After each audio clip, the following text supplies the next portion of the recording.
What the hell am I looking at? Beg properly if you want money for food. Please, just enough to eat. Dad, don't come in, please. Dad, you don't understand. She knows what happened to my paycheck. The first thing I saw through my son's half-open front door was Ryan on his knees beside the kitchen island. One hand braced against the hardwood while his wife held his wallet above him like it belonged to a child. "I need $25.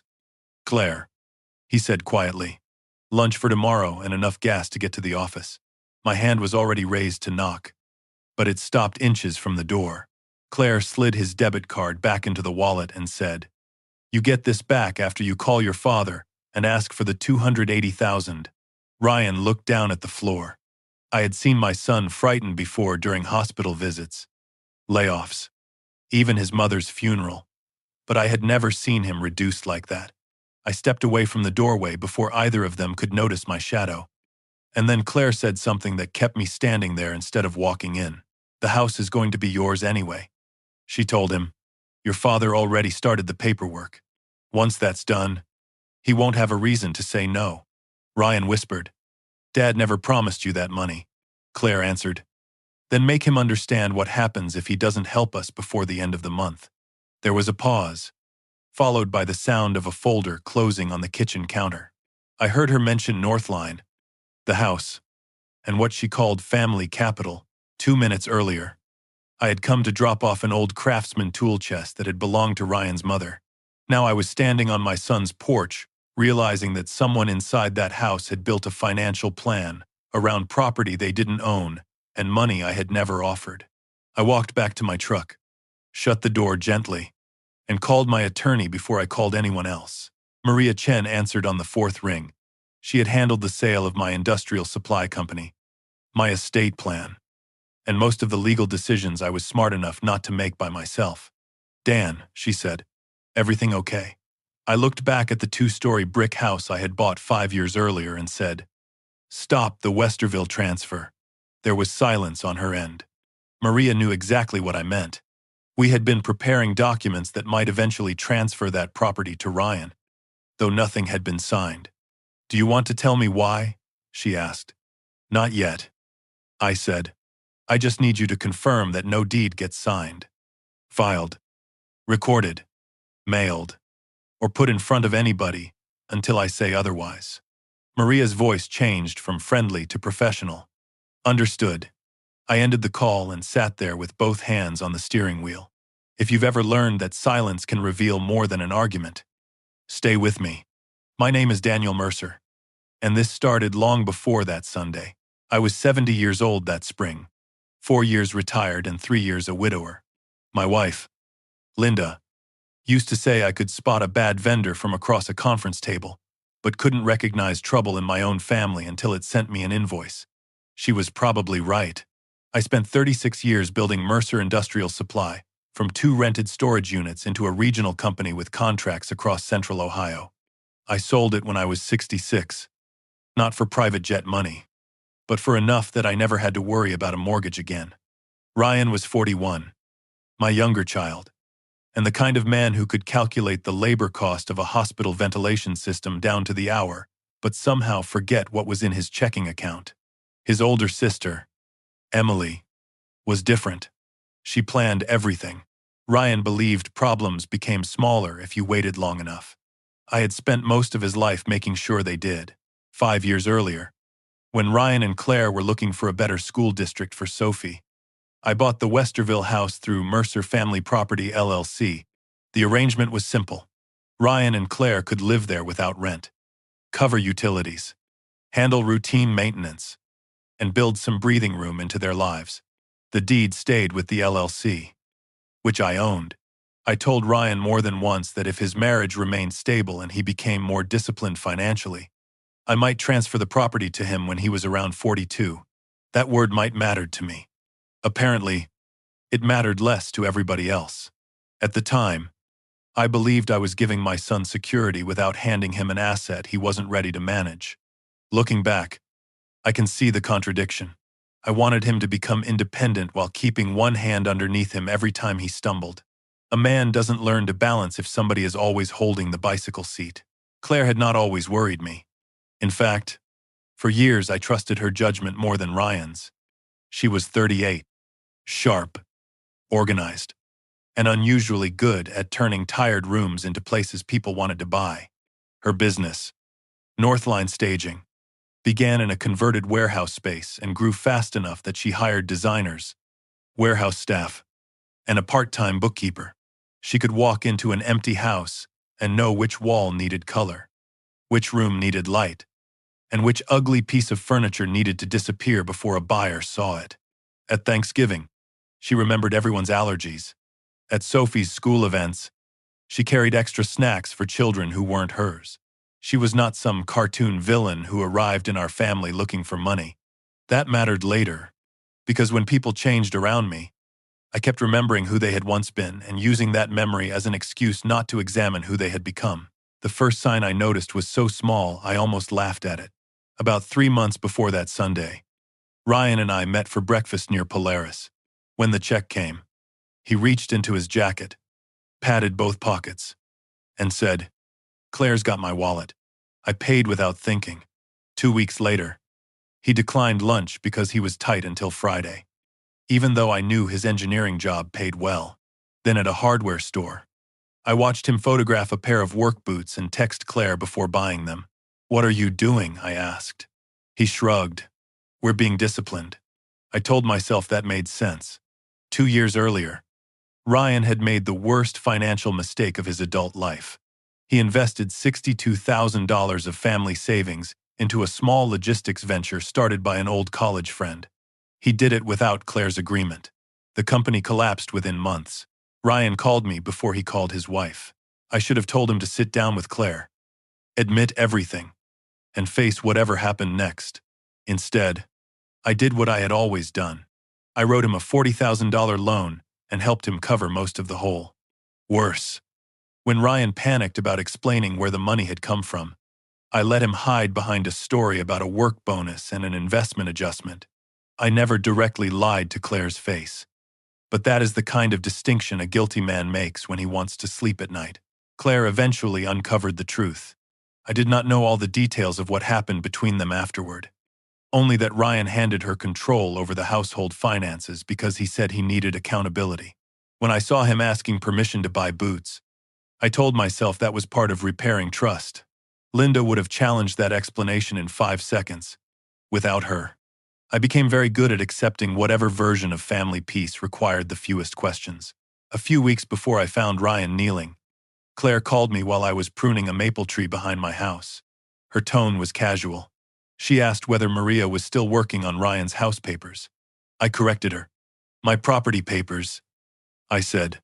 "The house hasn't been transferred." Claire laughed lightly and said she understood.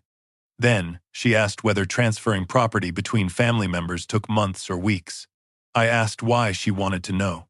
"Just planning ahead," she said. "Sophie loves that house. It's good knowing she has something permanent." I remember standing there with pruning shears in one hand and my phone in the other, feeling a small irritation I couldn't explain. Claire had always been careful with language. Calling that house permanent should have made me curious. Instead, I said, "Nothing happens until Maria and I decide it makes sense." Claire replied, "Of course," and immediately changed the subject to Sophie's soccer schedule. On the Sunday, everything changed. I drove to Westerville because Ryan had asked about Linda's old tool chest.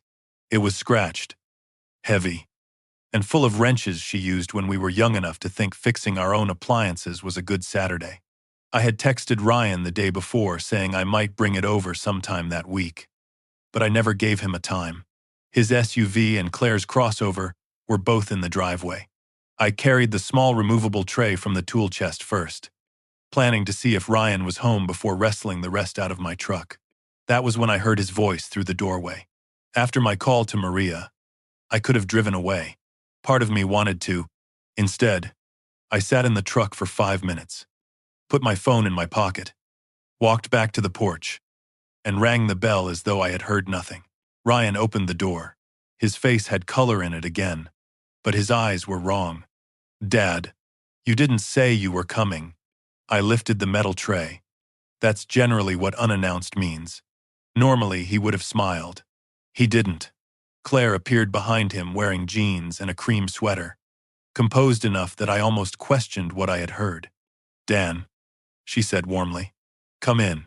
We were just talking about the budget." The word budget landed harder than it should have. I stepped inside and noticed Ryan's wallet on the counter. Beside it sat a navy folder stamped Northline Staging in silver lettering. Claire moved toward the folder almost casually, placing a home-design catalog on top of it. I looked at Ryan. "You doing okay?" he answered too quickly. "Yeah, just a rough week." Claire touched his shoulder and said, "We're working through it."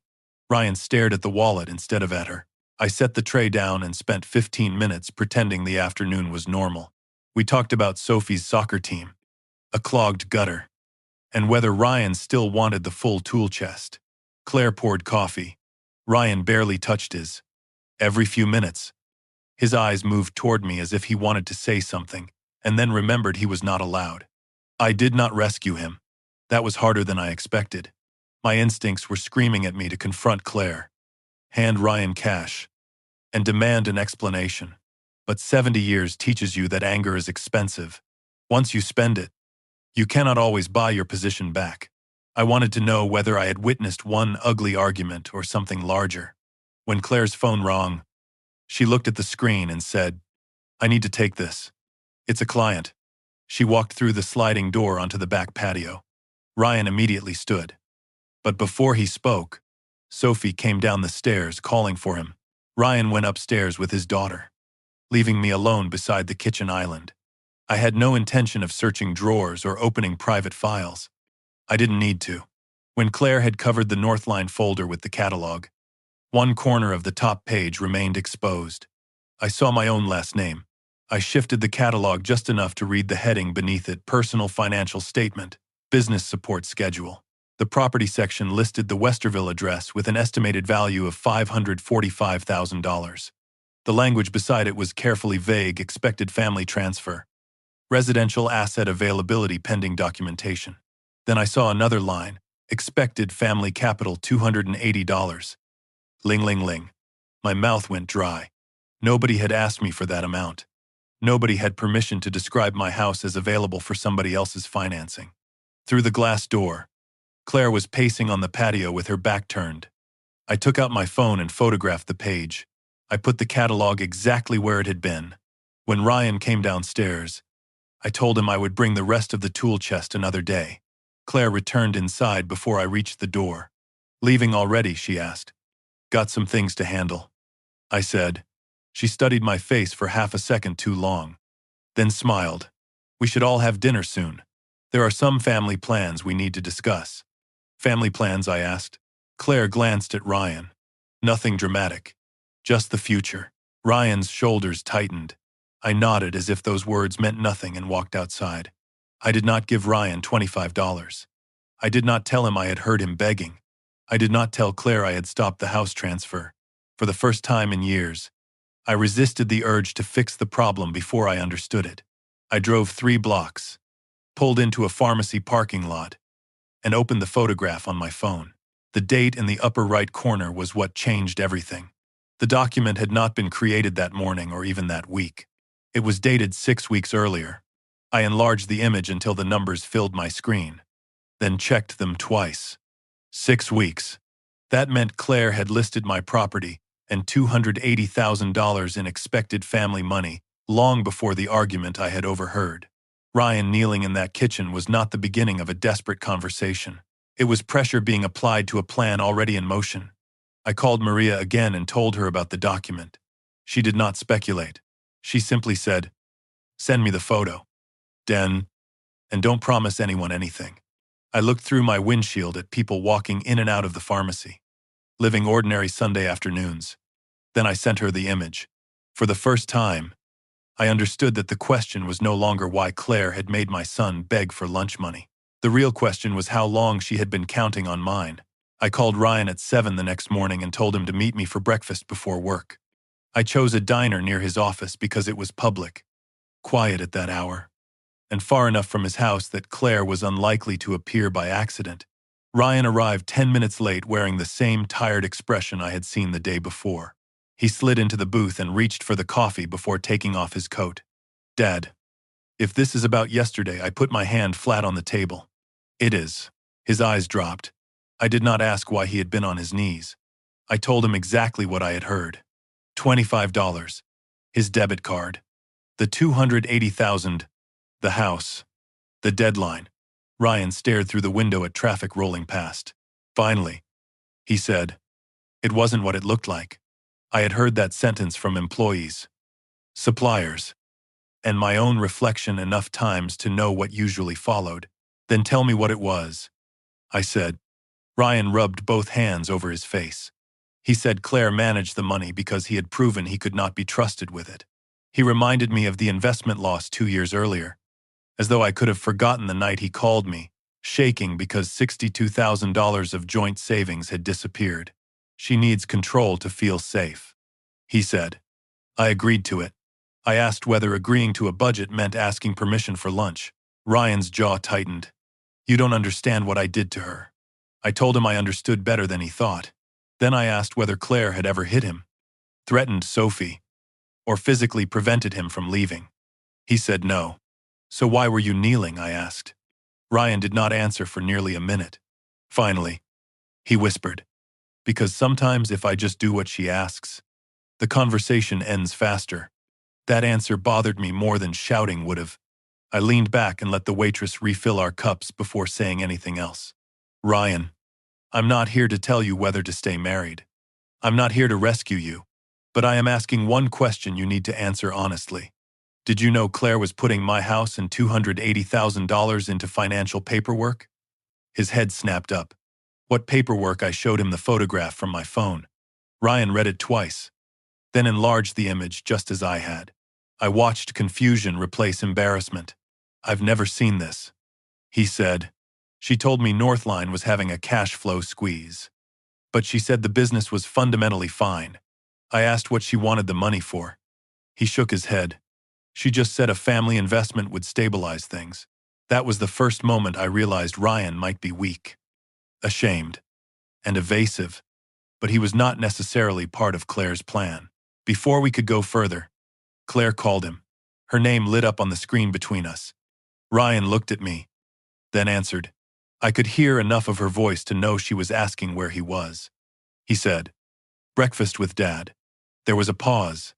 Claire asked whether I had mentioned the house. Ryan said yes. Another pause followed. Longer this time. Then she said something that made Ryan close his eyes. "Put me on speaker." He hesitated but did it. Claire's voice filled the booth. "Dan, before you turn this into some kind of intervention, you should remember why I control the finances in the first place." I said, "I remember Ryan lost $62,000. She answered, "No, you remember the version where your son made a mistake. I remember discovering that my husband lied to me for months, and his father helped him cover it up." The words landed cleanly because they were true. I did not defend myself.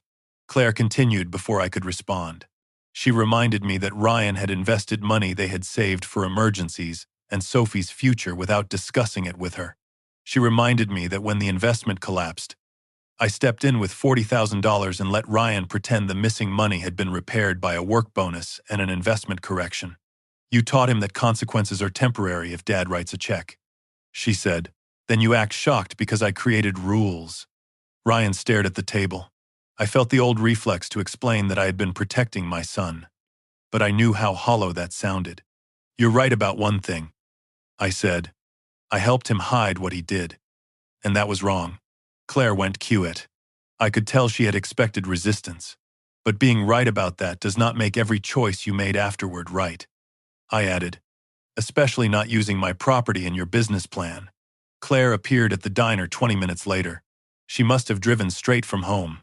She sat beside Ryan without asking and placed her phone face down on the table. She looked composed, but her hands were clenched. I showed her the photograph. "Why is my house listed here?" I asked. Claire barely glanced at it. "Because you've told Ryan for years the house would eventually be his." I corrected her. I said I might transfer it when he was ready. She gave a humorless smile. "That sounds like a distinction lawyers make after families start fighting." I asked about the $280,000. Claire called it family capital. "Not a gift," She said Northline had an opportunity to refinance and consolidate expensive obligations if it could demonstrate stronger liquidity. You've spent more than that protecting Ryan from himself, she said. I'm asking you to protect your granddaughter's household. I noticed she never actually answered who authorized her to list the money as expected. When I told her there would be no commitment until I understood exactly what Northline owed and what she had submitted to lenders, Claire's expression hardened. She accused me of weaponizing the house because she had embarrassed Ryan. This is what you do, she said. You keep ownership of everything so everyone remembers who has the power. That one hurt because there was enough truth in it to sting. I had always told myself keeping assets in my name was prudent. Sometimes it was. Sometimes it also meant my children never forgot who could solve their problems. Claire leaned forward. You think I enjoyed taking over the accounts he begged me to. He signed a power of attorney. He handed me the passwords because he knew what he'd done. Ryan finally spoke. I asked for accountability. Claire, I didn't ask to beg for lunch. Her eyes flashed toward him. You asked me to keep you from making another disaster. The table went silent. By noon, the argument had moved beyond the three of us.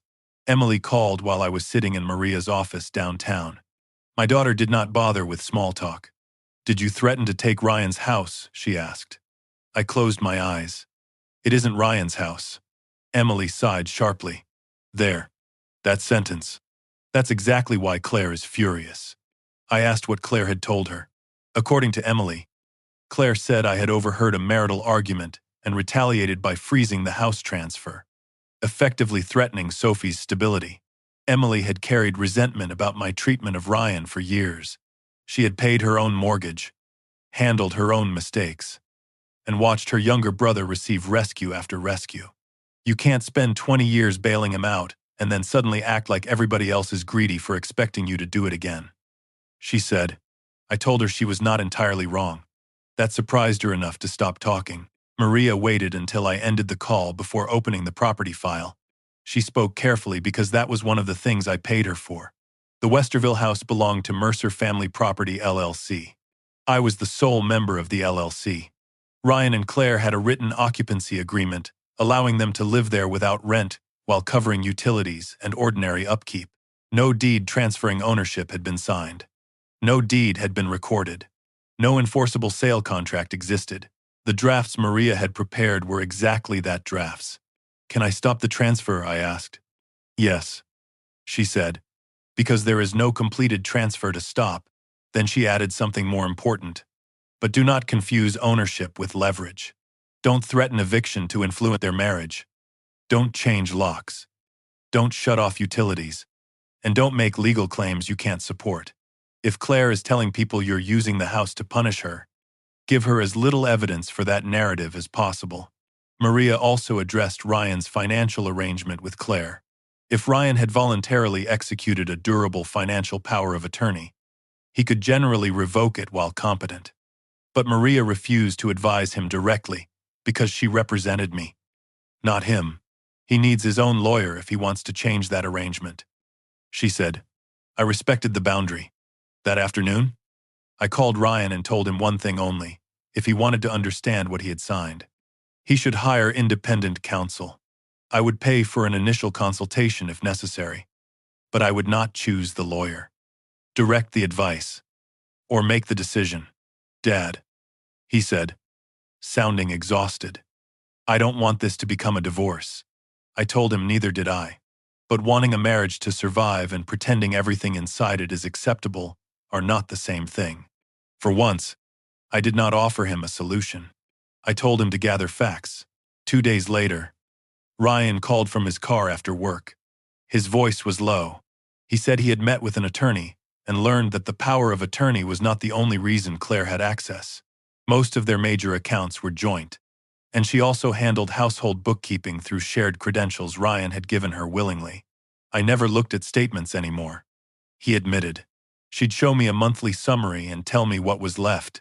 I asked him to download the original bank statements himself. Not screenshots, not summaries, and not reports generated by Claire's software. He hesitated. You think she's stealing from me? I said no. I meant it. I had no evidence of theft. and joint money is rarely as simple as one spouse taking from another. I think you've been living inside somebody else's version of your finances. I said, before you accuse anyone of anything, learn what your own numbers say. That evening, Ryan came to my house carrying his laptop and a paper grocery bag with 2 sandwiches. He smiled awkwardly when he set one in front of me. Bought it myself, he said. It was not funny, but we both laughed anyway because we needed to. We spent nearly 3 hours going through 16 months of statements. At first, nothing looked dramatic.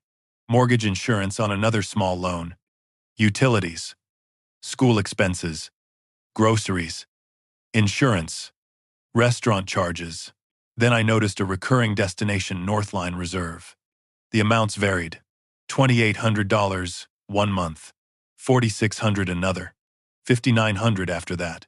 Ryan leaned closer to the screen. Those are business transfers. I asked whether he had approved them. I knew she moved some money when projects were slow. He said, but she told me it came back once clients paid. We started marking every transfer and every repayment we could identify. Very little had come back. When we finished, the number on my yellow legal pad was $76,340 transferred from household funds into accounts connected to Northline over roughly 16 months. Net of the small amounts we could trace returning. Ryan stared at the total for so long I thought he had stopped breathing. That can't be right. We checked it again. Then a third time. It was still there. I reminded him that transfers between joint household funds and his wife's business were not automatically illegal. Maybe Claire had explanations.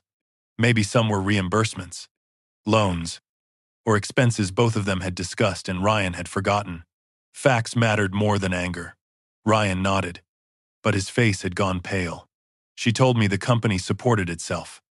He said, every time I asked why my allowance was lower, she said we were rebuilding because of what I did. He scrolled backward through the statements until he found one particular month. That was the month Claire had refused to let him replace a cracked phone screen because, according to her, every unnecessary dollar had to go toward restoring the emergency fund he had damaged. The same week, $4,800 had moved into Northline Reserve. Ryan whispered, I remember this. He clicked another month. The week Claire canceled a family weekend trip because money was tight. $5,200 had gone to the business. Then another. Then another. I watched shame turn into something quieter and more dangerous understanding. Ryan was not absolved by what we found. His original betrayal still existed. So did mine. But guilt had become the currency Claire used to justify every financial decision, even while hiding decisions of her own. Ryan leaned back in his chair and said, she spent 2 years punishing me for secretly risking our money. He looked at the $76,000 total.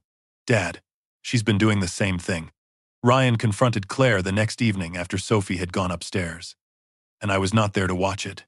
That mattered. For most of his life, whenever Ryan faced something difficult, I had a bad habit of placing myself between him and the consequences. This time, I told him I would answer the phone if he needed me. But the conversation had to belong to him. He called me afterward from his truck, parked 2 streets from his own house. His voice sounded scraped raw. Claire had not denied the transfers. She had not even seemed surprised that he found them. She said Northline needed temporary support. Ryan told me. She said she always planned to replace the money. I asked what he had said. I asked why she never told me. Ryan went quiet. Then he gave a bitter laugh. She looked me right in the eye and said, because you proved you couldn't be trusted with financial decisions. For the first time, he had heard his old mistake used to excuse a new secret. The next morning, Ryan came to my house carrying a thick envelope of papers from the attorney he had consulted. He spread them across my dining table. And for the first time I saw how complete Claire's control had become. After discovering the $62,000 loss, she had insisted that Ryan sign a durable financial power of attorney so she could protect the household if he panicked again. He had signed it willingly. He had also agreed to redirect household bills through accounts she managed, given her access to his payroll portal, and allowed her to keep the physical cards because he believed humiliation was part of earning trust back. At first, according to Ryan, Claire had simply reviewed purchases over a certain amount. Then the threshold fell. $500 became $200. Then $50. Then almost everything. I kept telling myself I deserved it. He said, every time it felt wrong. I remembered what I did. I looked at those signatures and realized guilt had become a contract. Neither of them knew how to end. What unsettled me most was that I could see exactly how the system had formed, because I had helped create the conditions for it. 2 years earlier, when Ryan had called me about the failed investment, I had treated the problem like a leaking pipe. Find the damage, cover the loss, stop the water, move on. $40,000 from me had restored most of the balance, but it had not restored the marriage. Worse, I had helped Ryan avoid the confession Claire deserved. I had told myself I was protecting Sophie from a household crisis. The truth was uglier. I hated watching my son fail. So I paid to make failure less visible. Claire had discovered not only that her husband deceived her, but that his father had quietly helped him do it. Sitting across from Ryan, I said, "You didn't become controlled because you lost money. You became easy to control because you decided shame meant you no longer deserved a voice." He looked at me and said, "You helped me believe that consequences could be outsourced." I had no argument. 3 days later, Claire asked to meet me alone at a coffee shop in Dublin. I expected anger. Instead, she looked exhausted. There were shadows beneath her eyes. And for the first 20 minutes, she spoke less like an opponent than a woman who had been holding a collapsing wall with both hands. Northline had expanded 18 months earlier. Claire leased a larger showroom, added storage space, hired 2 designers, and bought staging inventory on credit because the company had landed several promising builder relationships. Then projects slowed. 2 major clients delayed payment, and 1 builder changed vendors entirely. She had personally guaranteed part of the business debt. I kept thinking the next quarter would fix it. She said. I asked how much Northline owed. She stared into her coffee before answering. Around $238,000, depending on what you count. It was the first honest number she had given me, and it explained why $280,000 had suddenly become so important. Claire said Northline was more than a company to her. Before Sophie was born, she had spent years working for other designers whose names went on projects she had carried. Building Northline was the first thing she considered fully hers. "Do you know what it's like being married into this family?" she asked me. "Emily built her own life, but Ryan always had you behind him. Every mistake had a cushion. Every bad year had a check. Even this house reminds me that nothing is really ours." I understood the resentment, though not the choices it produced. She said she had transferred household money because she believed the business would recover and repay it. She said she pushed Ryan to ask me for capital because I had once been willing to spend $40,000 covering his secret. "So yes," she said, "I thought you might spend more to protect your granddaughter's home." I asked whether she had realized she was using the exact logic Ryan used when he risked their savings. Claire's face hardened, and she did not answer. I did not show her the photograph again. I did not threaten to report anything or cut anyone off. Instead, I asked a question I would have asked any business owner seeking money from me. If I considered investing $280,000 in Northline, would you give me full financial disclosure? Claire blinked. "You're actually considering it." I chose my words carefully. "I am willing to review it." That is not the same thing as committing. For the first time since the trouble began, relief crossed her face. She leaned forward and started explaining how much of the money would go toward restructuring obligations, reducing expensive debt, stabilizing payroll, and negotiating with the landlord. I listened without promising anything. Then I told her what I would need: current debt schedules, bank statements, outstanding receivables, major contracts, any materials provided to lenders, every document referring to the Westerville house, and anything identifying $280,000 as expected family capital. Claire hesitated at that last part. "That seems invasive," I said. $280,000 is invasive. Maria liked the plan for one reason: Claire would either produce the documents voluntarily or refuse, and both outcomes would tell us something without creating a legal circus. She warned me not to pretend I had made an investment commitment. You can review an opportunity, she said. You cannot trick her into believing funds are guaranteed. That line mattered to me. I wanted the truth, not a trap built on deception. Meanwhile, Ryan took a different step. On advice from his own attorney, he signed a written revocation of the financial power of attorney and delivered copies where required. He changed his direct deposit so future wages would enter a new account in his name alone. He also changed passwords to accounts that belonged solely to him. He did not empty joint accounts. He did not cancel Claire's cards. He did not try to punish her. For a man who once solved panic by calling his father, the restraint itself felt like progress. When he told Claire what he had done, however, the house changed overnight. Claire accused him of choosing me over his marriage. Ryan told her he was choosing access to his own earnings. She said she could not live with a man who demanded trust after what he had done. Ryan replied that trust could not mean permanent surrender. The argument lasted almost an hour.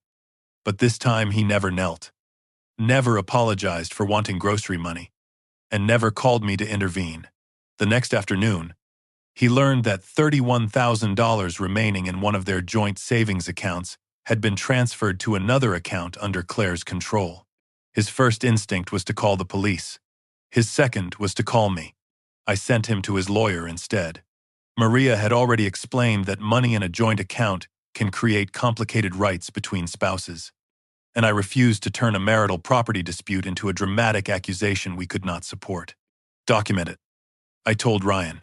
Don't name it before your lawyer names it. He hated that answer, which probably meant it was the answer he needed. Claire took Sophie to stay with her older sister in Worthington 2 nights later. She told Ryan it was temporary and that Sophie needed distance from the tension. Ryan did not try to stop them at the door. He helped carry his daughter's overnight bag to the car, hugged her, and promised he would see her Saturday. Then he sat alone in the kitchen where I had first seen him kneeling. When I arrived, the house felt larger than it ever had with the 3 of them inside. He had poured himself a glass of water and left it untouched. I think my marriage is over, he said. I sat across from him. I wanted to say something reassuring, but reassurance had been my drug of choice for too long. Instead, I said, it may be, or it may not be, but whatever happens, you cannot buy your way back into it. He looked toward me, meaning what I already knew, the question underneath. He wanted to know whether I would give Claire the money to keep the family together. If $280,000 makes Northline survive, Ryan said, maybe the pressure drops. Maybe she comes home. Maybe Sophie doesn't have to live between 2 houses. I felt something inside me pull toward the old solution. I could write a check. Financially, it would not ruin me. For 30 years, that fact had been enough justification. But now the price was clearer. If I paid because Ryan was afraid of losing his wife, then money would once again become the substitute for accountability. Claire would learn that enough pressure produced capital. Ryan would learn that adulthood still came with a paternal emergency fund. No, I said. Ryan stared at me. I had rarely refused him when the stakes felt this high. You haven't even reviewed the documents, he said. I will, but I'm not investing to stop a separation. His eyes filled with anger. So you're going to prove a point while my family falls apart? I answered quietly. No. I'm refusing to pretend a check can repair what the 3 of us helped break. The next week was the first time Ryan began acting like a man preparing for consequences instead of escape. He met with a counselor recommended by his attorney. He prepared his own monthly budget. He pulled a complete credit report, listed every account he could identify, and started separating business assumptions from household facts. He even called Emily without asking me to soften the conversation first.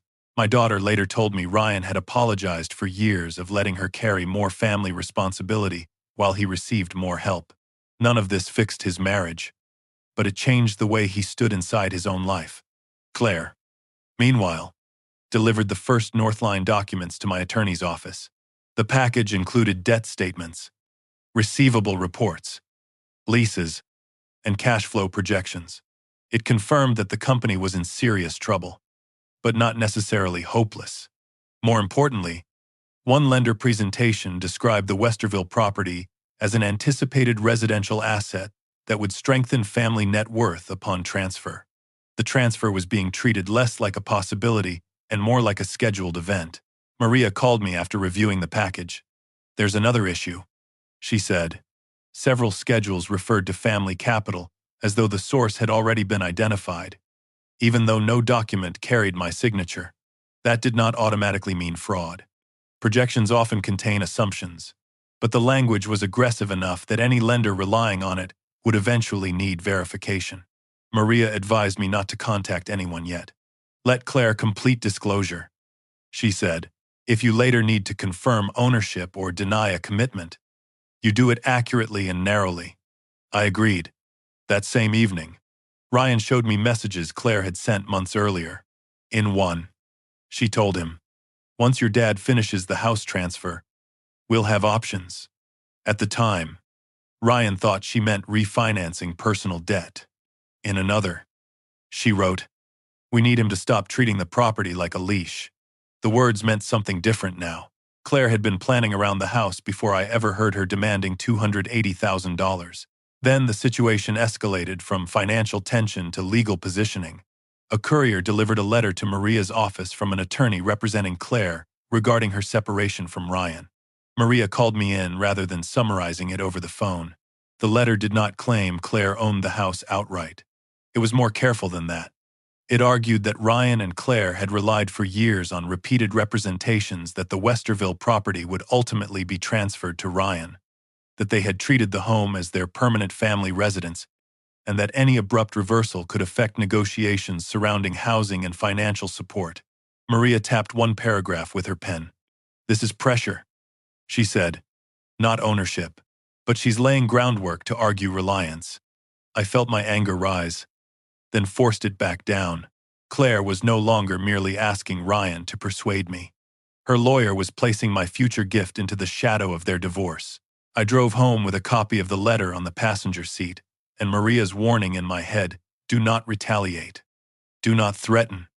Do not improvise." When I pulled into my driveway, Ryan was already there. He had read his own attorney's copy and looked close to breaking. "Maybe we should just give her what she wants," he said. "The money. The house transfer. Something. We can make this stop." I looked at my son and finally understood how deeply the old pattern ran. When fear arrived, he still reached for my wallet before reaching for his own judgment. "No," I said again. "This time we find out what belongs to whom, what was promised, what was assumed, and what was hidden. Then everybody lives with the answer." Ryan lowered his head, but he did not argue. On the table between us sat Claire's financial disclosures, the transfer records, and the attorney's letter. For the first time, I knew our next move could not be another rescue. It had to be a boundary strong enough to survive the truth. Maria's first response to Claire's attorney was deliberately boring, which was exactly what we needed. She confirmed that Mercer Family Property LLC owned the Westerville house, that Ryan and Claire remained lawful occupants under the existing agreement, and that no immediate action was being taken to remove anyone. She also stated that no completed transfer of ownership existed. Nothing threatening, nothing theatrical. Claire had expected me to react like an angry father trying to punish the woman who had humiliated his son. Instead, I gave her no such weapon. 2 days later, Claire sent me an email asking whether I still intended to review a possible investment in Northline. I answered with one sentence: "I will review any complete financial package you provide through counsel." That was all. No promise. No accusation. No emotional bait. Maria read it before I sent it and said, "Good. Let her believe the door is open without telling her what's behind it." That week, Claire delivered the rest of the documents. Maria and I spent an entire afternoon going through them in her conference room. The picture was worse than I expected, but more organized. Northline owed roughly $238,000 across a business line of credit, equipment financing, lease obligations, vendor balances, and a personally guaranteed note. Claire's $280,000 request was not random. About $160,000 would have gone toward expensive debt, another $60,000 toward rent and payroll stabilization, and the remainder was supposed to create enough cash reserves to convince a lender to restructure the rest. On paper, The plan was not irrational. What made it unacceptable was the foundation underneath it. Claire had described money she did not control, a house she did not own, and a future transfer she had treated as nearly certain. She had built a rescue plan using assumptions about me, then pressured Ryan to turn those assumptions into reality. One lender packet contained the same page I had photographed on the kitchen island. Seeing it in context made the problem clearer. The Westerville house was listed under a section describing anticipated family balance sheet improvements. Beside it, Northline's advisor had written that a residential asset transfer was expected within the current planning year. Another schedule listed $280,000 under family capital support under discussion. That phrase was more cautious. But nowhere did the packet explain that I had never discussed that amount with Claire before she prepared it. Maria pointed to the wording with her pen. "She hasn't forged your name," she said. "She hasn't produced a guarantee, but she's making future events sound far more settled than they are." I asked what we should do. "Nothing yet," Maria said. "If a lender asks for verification, we answer truthfully. Until then, the best evidence is the material Claire herself provided." Emily came to my house that Saturday, and she was still angry. Not at Claire alone, not at Ryan alone, at me. She stood in my kitchen holding a mug of coffee and said, "You keep telling me this is about legal ownership, but that house was your promise to Ryan." I told her it had been a possibility, not a promise. Emily shook her head. "Maybe on paper, but every Christmas, every cookout, every conversation. You called it Ryan's place." I started to argue, then stopped. She was right. I had used casual language because I assumed intent and ownership were close enough inside a family. Claire had heard those words too. Emily's voice softened, but only slightly. "You also helped Ryan lie to her. You know that." "Right," I told her I did. "Then don't turn yourself into the wise old man cleaning up everyone else's mess. You helped make this mess." I looked at my daughter and realized that accepting blame without losing boundaries might be the hardest thing I had ever learned. I told Emily everything I had not told her before the $62,000 loss. My $40,000 rescue, the story Ryan had used to conceal the money, the $76,000 transferred into Northline, and the scene I had witnessed through the half-open door. Emily listened without interrupting until I described Ryan kneeling for $25. Her face changed. "She made him kneel," I said. "I saw it myself." Emily sat down slowly. For the first time, she stopped defending Claire automatically. But she did not excuse Ryan either. "Then all three of you have been using money to control something," she said. "Ryan used your money to avoid consequences. Claire used money to control Ryan. And you used property to keep him safe without ever really letting go." I did not like the sentence, but I wrote it down later because it was accurate. Family truths are often unpleasant because they implicate more than one person. Ryan, meanwhile, was learning to live without permission. The changes were small enough that nobody outside the family would have noticed. He started packing his own lunch instead of buying one. He built a monthly budget on a spreadsheet. He met with a counselor every Thursday. He stopped calling me every time Claire sent a difficult text. One afternoon, he phoned only to say, "I figured out the insurance payment." I nearly laughed at the pride in his voice, but I understood what it meant. For years, competence had been something other people performed around him. Now he was rebuilding it one boring decision at a time. Claire noticed too. In messages about Sophie, she accused him of playing independent because your father told you to. Ryan answered, "Dad didn't open my account. I did." It was one of the first times he defended himself without attacking her. That did not bring Claire closer. If anything, it frightened her, because the version of Ryan she knew was changing. Then Claire began calling relatives. I learned about it when my cousin Mark phoned and asked why I was throwing Ryan's family out of their home during a divorce. I almost lost my temper. Instead, I asked exactly what he had heard. Claire had told several family members that I froze the transfer and could evict her and Sophie at any moment unless she accepted Ryan's financial terms. That was not true, but it was believable enough to spread. Maria warned me that once a story like that took hold, every aggressive move would make it stronger. So we removed the easiest part of it. Through counsel, I issued a written statement to both Ryan and Claire confirming that the occupancy arrangement would remain in place temporarily while they established separate living plans, and that no sudden lockout, utility interruption, or immediate removal would occur. Sophie's stability would not be used as leverage. I hated making promises while lawyers watched every word. But it was the right thing to do. Claire's attorney responded within a day, asking whether my statement meant I would ultimately transfer the house to Ryan. Maria answered no. Housing stability and ownership were separate issues. That distinction became the center of everything. Claire could stay temporarily. Sophie would not wake up to a changed lock. Ryan would not receive the deed, simply because a divorce made everyone uncomfortable. Claire called me directly after that response, ignoring the lawyers for the first time in weeks. "So this is punishment," she said. I told her no. Then what is it she demanded? "You were planning to give Ryan the house until I asked for help." I corrected her. I was considering transferring it until I learned that the transfer was already being used in financial planning before it happened. Claire said, "You're hiding behind paperwork." I answered, "Paperwork is what decides whether a house is an assumption or an asset." She hung up on me. A few days later, Claire tried a different approach. She sent me a revised Northline proposal with reduced spending, fewer employees, and a smaller showroom footprint. Instead of $280,000 as an outright capital injection, she suggested I lend the business $185,000 secured by business assets and future receivables. It was smarter than the first proposal. It was also still too risky. For a moment, I considered whether helping the company under strict terms might genuinely reduce the pressure on everyone. Maria did not tell me what to do. She simply asked, "Would you make this loan if Claire were not your daughter-in-law?" That answered it. I would not.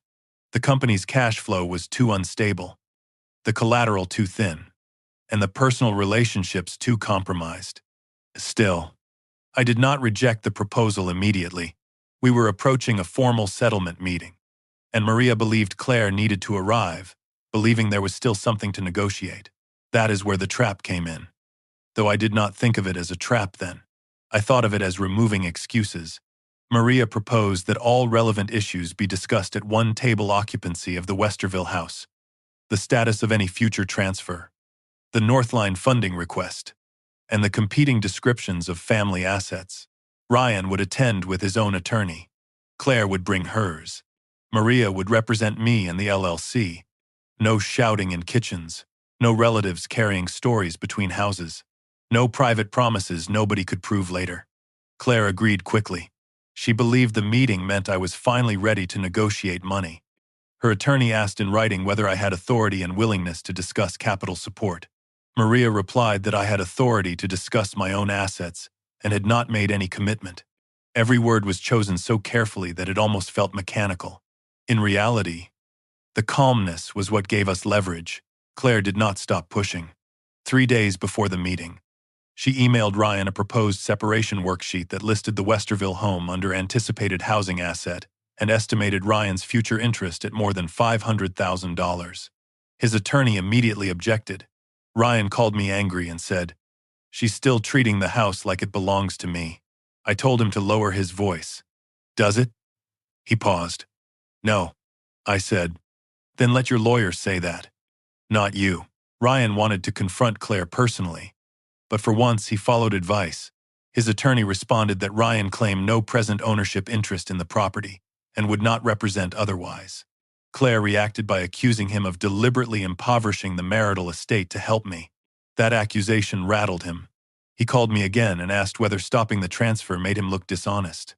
"Only if you lie about what happened," I said. "So don't." The biggest surprise came from Emily. She asked to meet Ryan alone and later told me only part of what they discussed. She said she had spent years resenting him because every time she struggled, I encouraged her to solve the problem, while every time Ryan struggled, I solved it for him. Ryan did not argue. He apologized. Emily told him she could understand why Claire had become furious after discovering the old investment lie. But that anger did not justify humiliating him or controlling every dollar indefinitely. Ryan admitted he had stayed in that arrangement partly because being controlled was easier than rebuilding trust. If she made every decision, he told Emily, then I could never make the wrong one. That sentence showed me how much he had changed. He was finally seeing that surrendering responsibility was another form of avoiding it.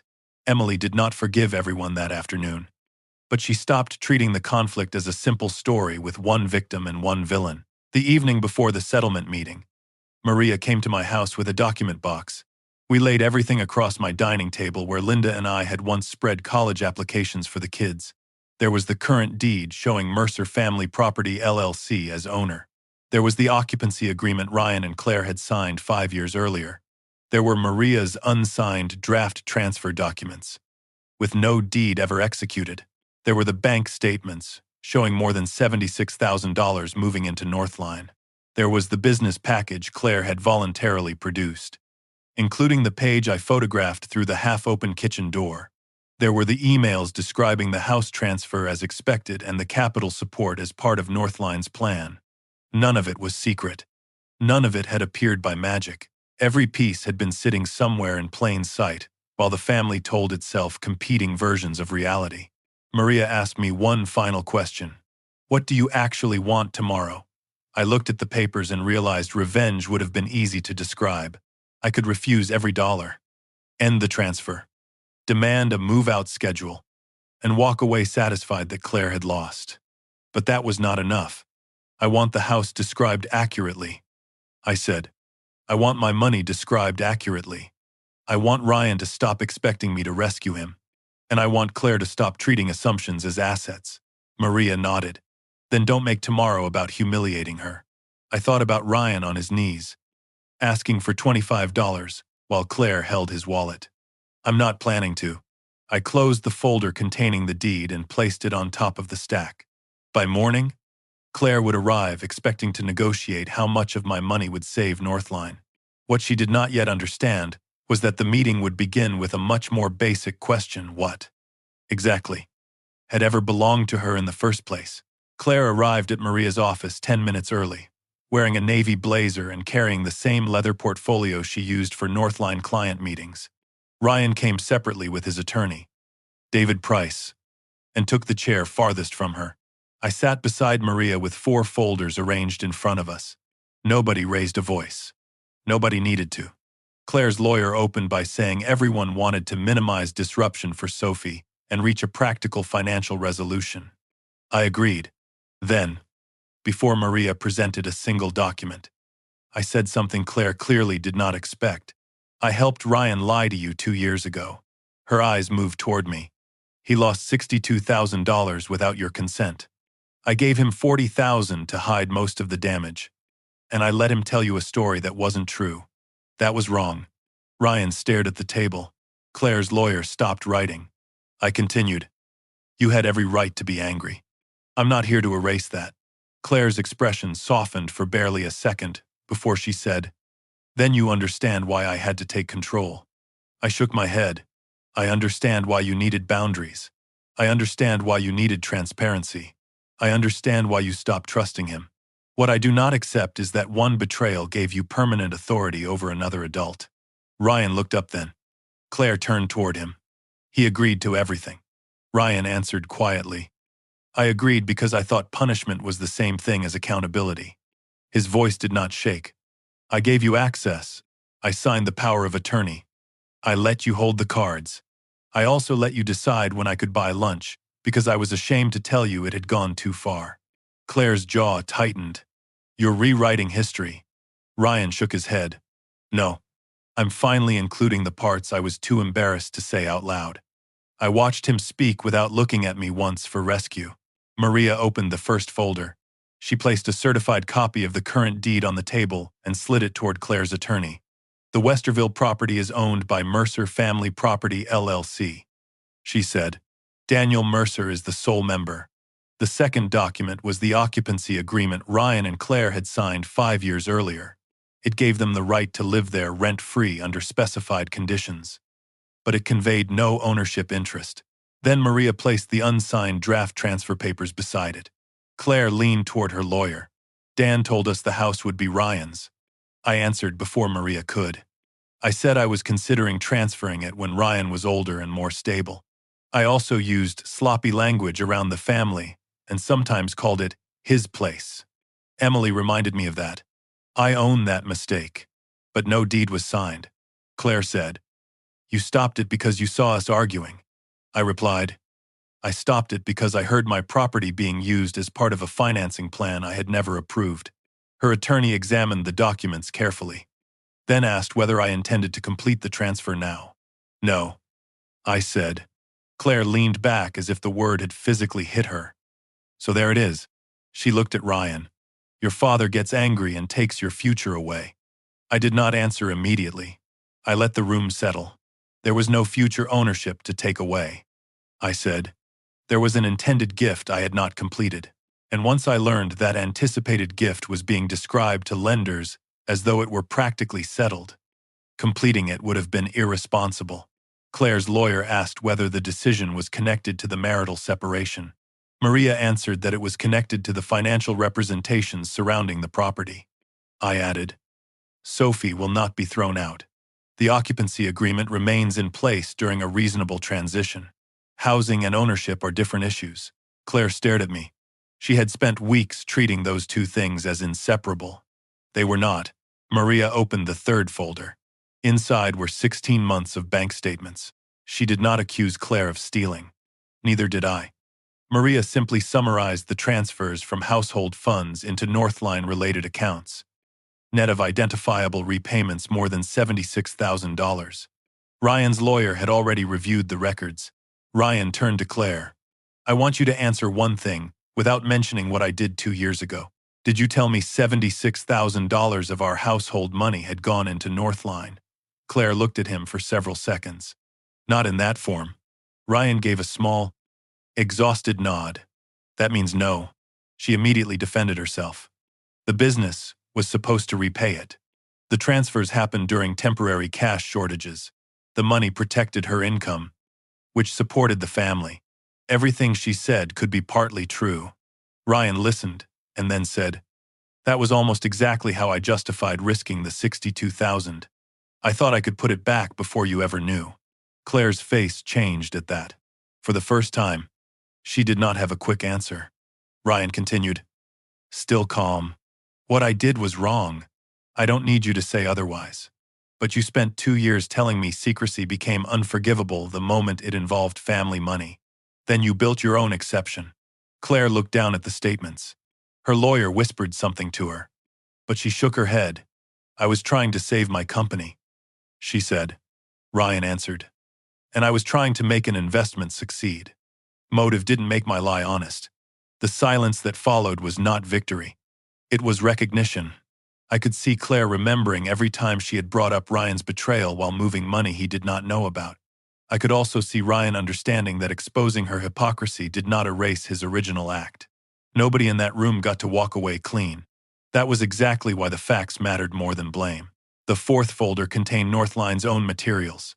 Maria placed the business support schedule on the table, followed by the lender presentation and Claire's revised funding proposal.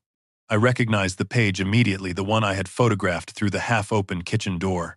This document was dated 6 weeks before I overheard you asking Ryan for $280,000.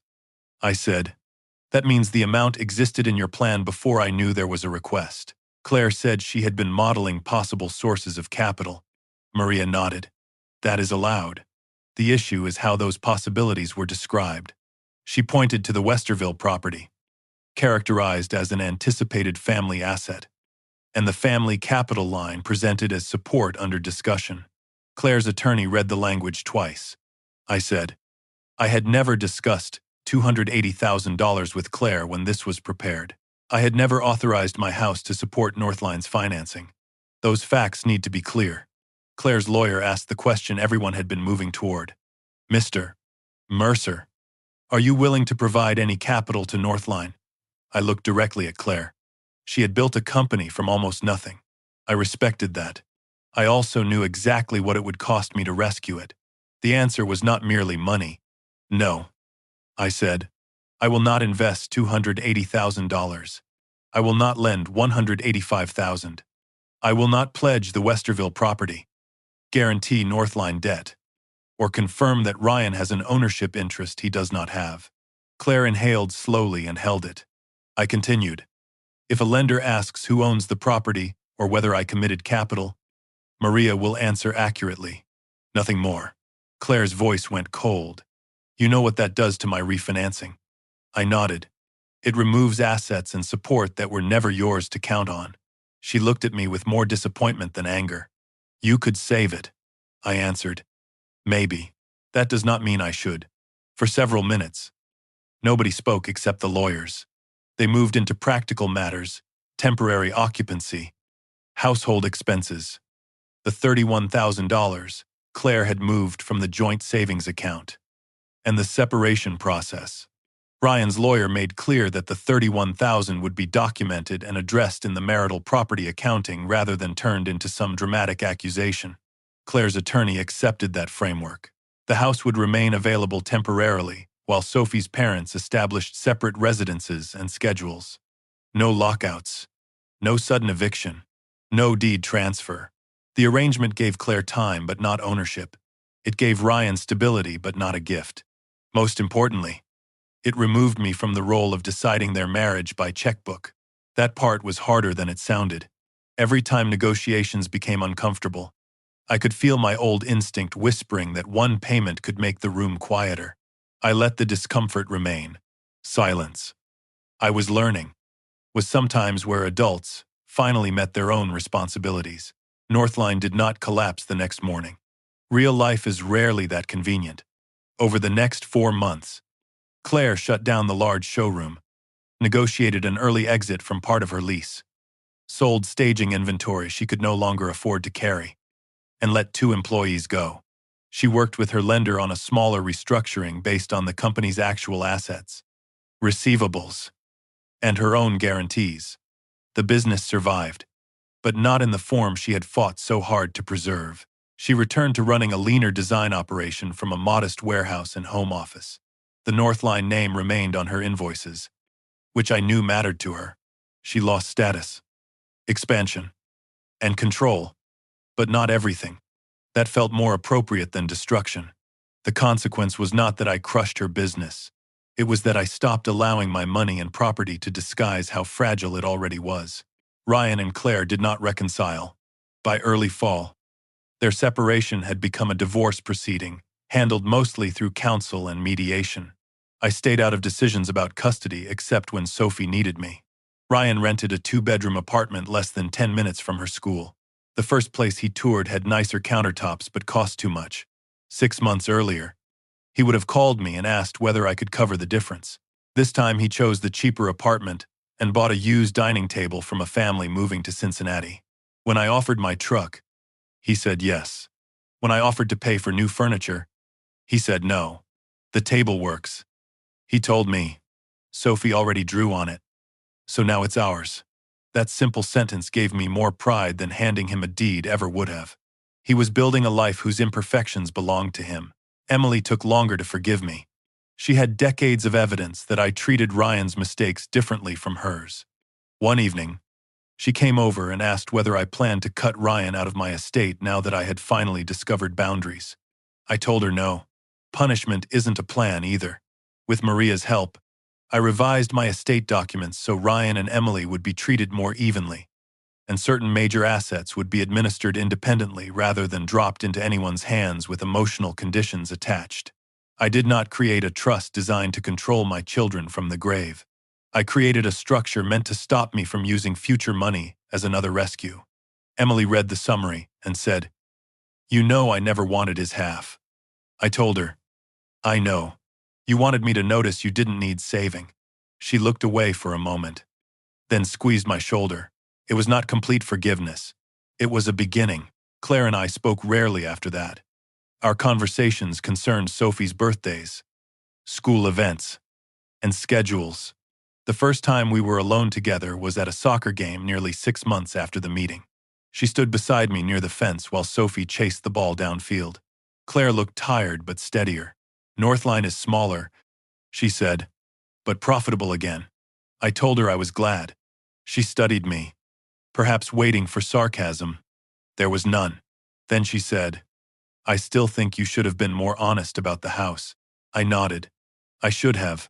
She seemed surprised, and I should never have helped Ryan hide the investment loss. She looked toward the field. After a moment, she said, I shouldn't have made him live under that mistake forever. Neither of us apologized for everything. Neither of us became friends. But for the first time, we described the past without trying to own all the innocence. A few weeks later, I met Ryan and Sophie for breakfast at the same diner where I had first confronted him. Sophie ordered pancakes shaped like a bear and somehow got syrup on both sleeves. When the check came, I reached for it automatically. Ryan reached faster. I've got ours, he said. I smiled. You sure? He gave me a look that reminded me of Linda when I asked foolish questions.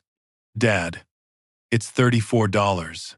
He pulled out his own wallet, took out his own card, and paid without checking with anyone.